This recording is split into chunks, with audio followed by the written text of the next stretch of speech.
Menjelang Hari Kemerdekaan Republik Indonesia, media sosial dihebohkan dengan pemandangan yang tak biasa. Banyak masyarakat yang mengibarkan bendera bajak laut dari serial anime One Piece. Fenomena ini memicu perdebatan sengit, karena seharusnya, menjelang perayaan Hari Kemerdekaan Indonesia, masyarakat seharusnya mengibarkan bendera merah putih, seperti perayaan di tahun-tahun sebelumnya. Fenomena ini memunculkan pertanyaan besar, mengapa banyak masyarakat nekat mengibarkan bendera fiksi One Piece di momen yang begitu sakral? Apakah ini sekadar tren iseng? Ataukah ada pesan tersembunyi yang ingin mereka sampaikan? Dalam video ini, kita akan mengupas tuntas alasan dibalik aksi kontroversial ini, respons dari pemerintah, hingga makna simbolis yang jauh lebih dalam dari sekadar bendera bajak laut. Tonton sampai habis.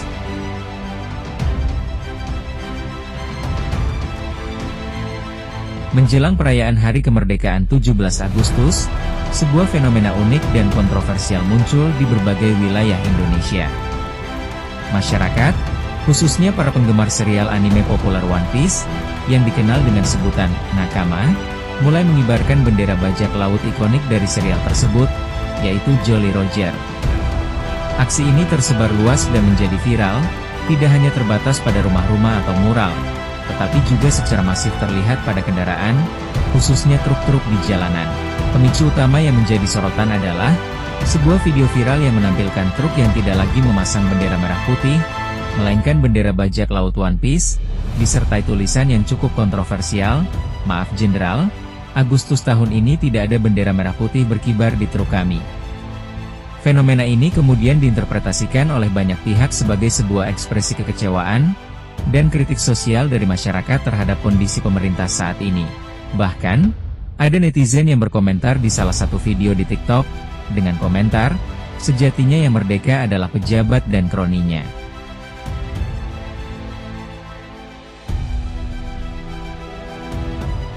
Aksi sebagian masyarakat, yang mengibarkan bendera bajak laut dari serial One Piece di bawah bendera merah putih menjelang Hari Ulang Tahun Republik Indonesia ke-80, memicu respons dari pemerintah.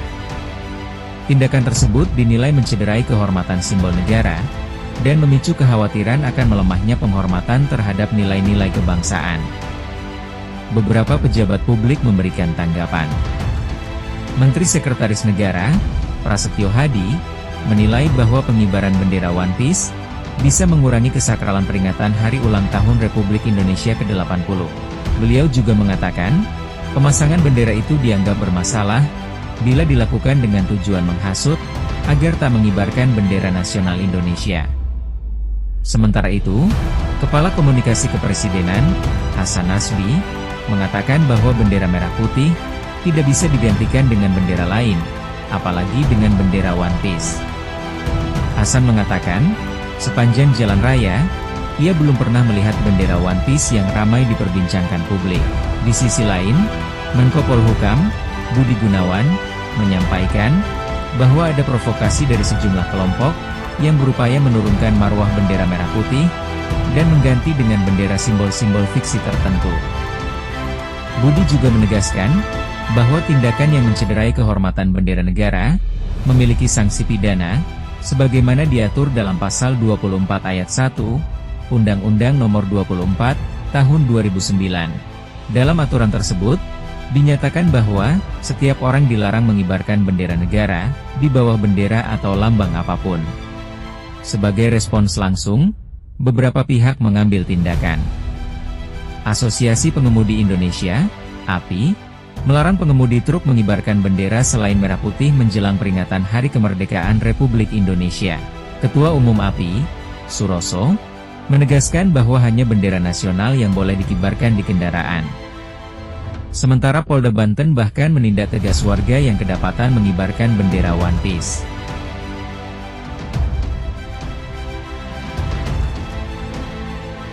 Penggunaan bendera bajak laut One Piece tidak hanya sekadar tren, melainkan memiliki makna simbolis yang mendalam. Dalam cerita aslinya, Jolly Roger bukan sekadar lambang bajak laut, melainkan simbol kebebasan, kekuatan, tekad, dan solidaritas. Bendera ini menolak segala ketidakmungkinan. Ini adalah simbol kepercayaan. Simbol Jolly Roger dalam konteks One Piece tidak selalu bermakna kekerasan atau kehancuran, tetapi juga menjadi ekspresi dari kebebasan dan perlawanan terhadap ketidakadilan yang merupakan isu utama dalam cerita buatan Eiichiro Oda. Simbol ini juga melambangkan perjuangan untuk melawan penindasan dan ketidakadilan dari pemerintah yang korup, sebuah narasi yang sangat relevan dengan situasi di Indonesia. Di dalam cerita One Piece, pemerintah dunia digambarkan sebagai entitas kuat yang menguasai pulau-pulau dengan menunjuk pemimpin boneka atau membungkus kekuasaan dalam sistem birokrasi. Hal ini dinarasikan mirip dengan kondisi di Taman Nasional Komodo, Nusa Tenggara Timur. Ada 4 pulau di kawasan konservasi itu yang kini diberikan ke perusahaan. Kisah karakter Doflamingo di One Piece, yang menggunakan pabrik untuk memproduksi bahan senjata, dan mencemari penduduk demi kekayaan pribadi. Ini mirip dengan kejadian di Teluk Weda, Maluku Utara. Warga terpapar arsenik yang meracuni ikan sebagai sumber makanan mereka. Situasi ini diperkuat dengan bukti lapangan, yang menunjukkan pencemaran serius di wilayah pertambangan nikel, termasuk di Sulawesi Tenggara. Nelayan dikabarkan kehilangan mata pencaharian karena laut tercemar dan hasil tangkapan menurun drastis. Pemerintah dunia di One Piece selalu mengatasnamakan keadilan dan kesejahteraan, tapi definisi mereka hanya untuk menguntungkan kelompok sendiri. Kedengarannya mirip seperti di negara kita, bukan? Maka dari itu, pengibaran bendera One Piece di berbagai kalangan di Indonesia ini diartikan sebagai bentuk kritik sosial yang menyoroti berbagai isu, seperti korupsi, masalah ekonomi, dan kasus hak asasi manusia yang belum terselesaikan. One Piece ini merupakan bagian dari budaya pop, yang kemudian dijadikan sebagai simbol gerakan atau upaya untuk menunjukkan sikap. Nah, kemudian muncullah satu pertanyaan, kenapa harus menggunakan budaya pop sebagai media protes?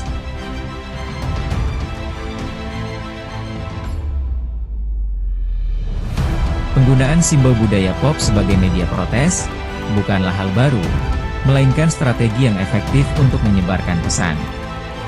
Menurut pengamat budaya pop, Hikmat Darmawan, menilai fenomena pinjam-meminjam simbol atau istilah ke dalam gerakan sosial adalah perihal jamak dan sudah sering terjadi.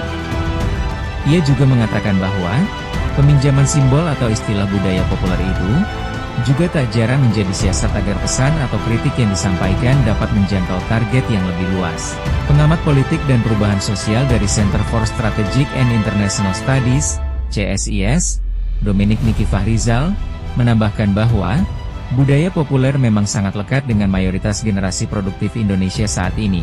Sehingga, penggunaan simbol seperti bendera One Piece adalah perihal yang tak bisa dihindari. Bahkan menjadi langkah bagus untuk menyebarluaskan pesan.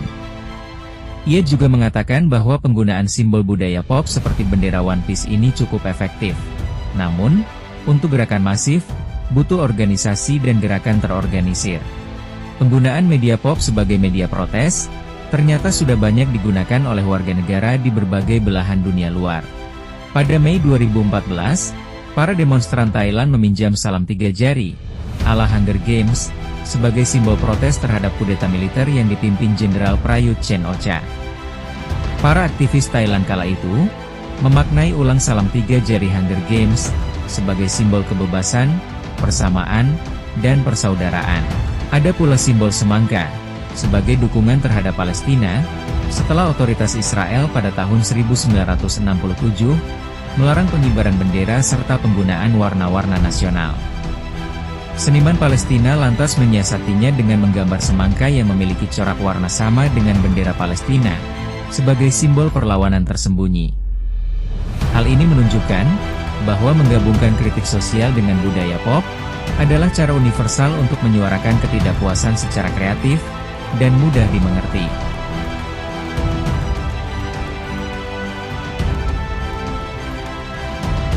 Secara hukum, pengibaran bendera One Piece menuai perdebatan.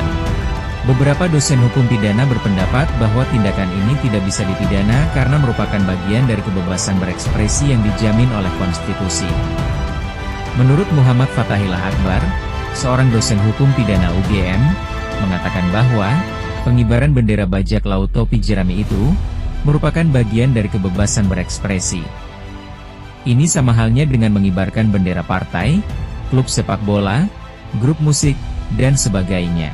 Beliau juga menambahkan, pengibaran bendera One Piece tidak bisa diproses hukum, karena pemidanaan pemasang bendera bajak laut itu, justru akan melanggar kebebasan berekspresi yang diatur dalam konstitusi. Pandangan serupa juga disampaikan oleh Orin Gusta Andini, dosen hukum pidana Universitas Mula Warman, yang menilai bahwa pemidanaan terhadap pengibar bendera One Piece adalah tindakan yang berlebihan. Kalau hanya mengibarkan tanpa ada intensi atau niat jahat untuk menghina, merendahkan, dan sebagainya, maka tidak bisa dipidana. Menurut dosen hukum tata negara Universitas Mula Warman, Herdian Syah Hamzah, tidak ada pasal yang melarang pemasangan bendera bajak laut One Piece. Boleh saja asal tidak lebih tinggi dari bendera merah putih.